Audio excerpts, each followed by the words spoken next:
Guerrilla warfare has changed the outcome of battles when a smaller army fights a larger army. Thus, guerrilla warfare has changed history and revolutionized battle.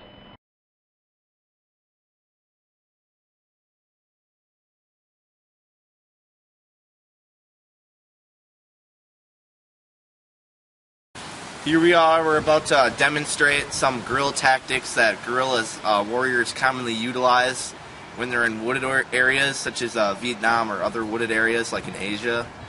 So yeah, let's get to this.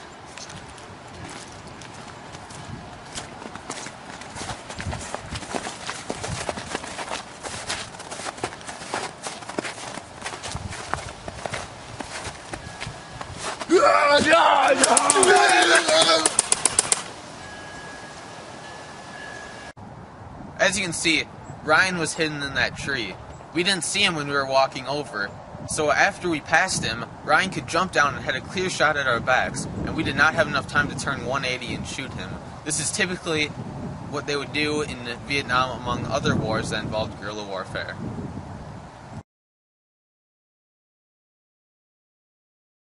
Another commonly used tactic that guerrillas would utilize would be sniper ambushes. The targets of these sniper ambushes would commonly be soldiers who were unsuspecting or soldiers who were setting up camp. Me and Frank are going to demonstrate for you what happens to soldiers who don't expect the ramifications of guerrillas like Ryan.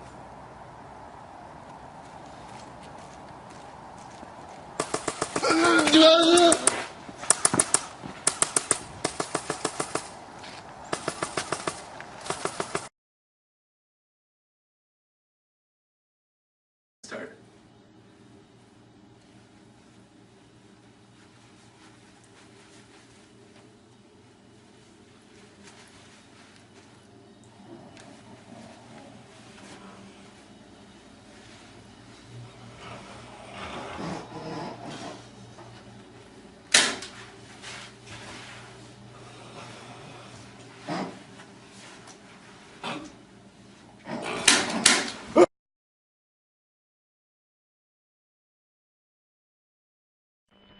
Sun Tzu was a military genius from China who is commonly said to be the person who first conceptualized guerrilla warfare. His book, The Art of War, was an important piece of ancient Chinese strategy. The earliest description of guerrilla warfare is an alleged battle between Emperor Huang and the Mao in China in ancient history.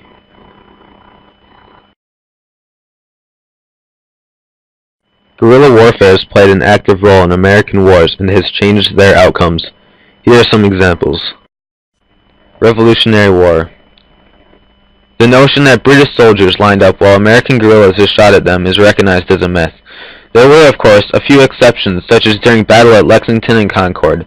What they really did was use hit-and-run tactics and also utilize the strategy of destroying enemy supplies and denying them resources to make their army more susceptible to attack. From there, the Continental Army had a good chance at defeating the larger, more powerful British Army. Civil War. Most guerrilla warfare in this war occurred in the border states. These states were mostly undecided of whether they were going to secede from the Union or not. The result was civilian-to-civilian combat. A gang of pro-Union citizens might get together and kill some pro-Confederacy civilians, and vice versa. Partisan units were also utilized in this time. There were more conventional units that conducted missions deep behind enemy lines. One famous commander to use this tactic was John Mosby. He was a Confederate that led a cavalry partisan force that was known for being able to conduct lightning-fast raids and blend in with locals to avoid detection from the Union forces.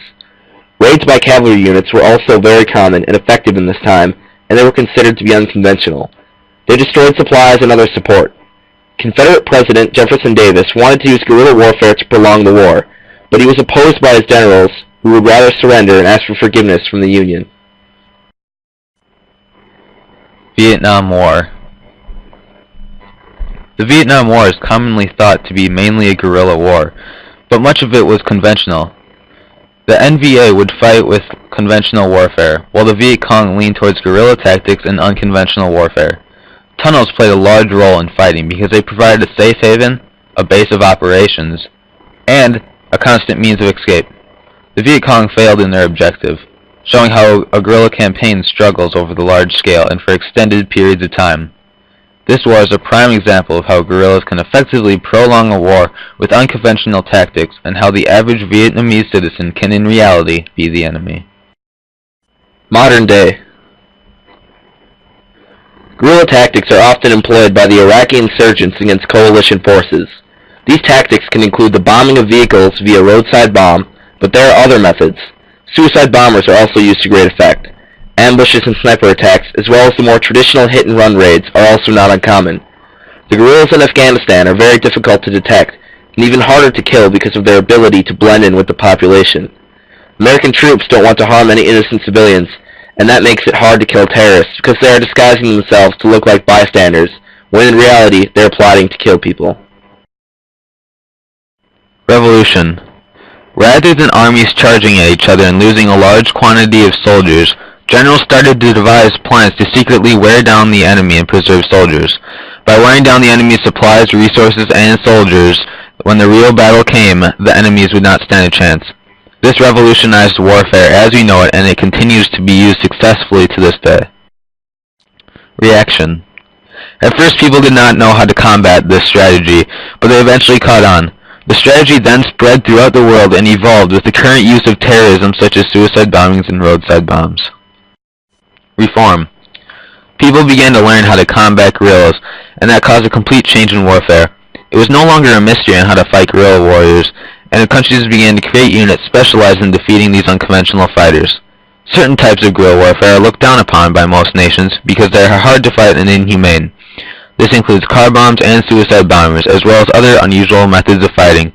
Thanks for watching our documentary about guerrilla warfare, and please remember to rate, comment, sub, and later guys.